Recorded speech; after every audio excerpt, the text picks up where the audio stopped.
అగరబత్తిల వాసన కానీ, సాంబ్రాణి పొగ కానీ, లేకపోతే పర్ఫ్యూమ్స్ కానీ, ఇంట్లో ఉండే పొల్యూషన్ కానీ అన్ని కలిపే కదా మన ఊపిరితిత్తులు ఉక్కిరి బిక్కిరి చేస్తున్నాయి.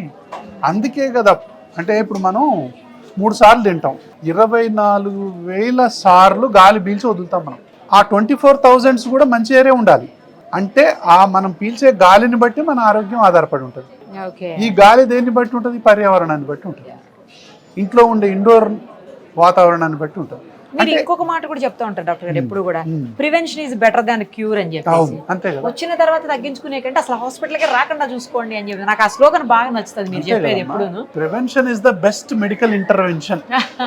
అంటే ఏ సర్జరీ కంటే, ఏ మెడిసిన్ కంటే, అంటే అసలు రాకుండా చేయటమే కదా. ఇప్పుడు నేనేం చెప్తానంటే, బావిలో పడ్డాడు ఒక వ్యక్తి, అప్పుడు మనం ప్రివెన్షన్ గురించి మాట్లాడకూడదు కదా, అతను ఫస్ట్ తీయాలి.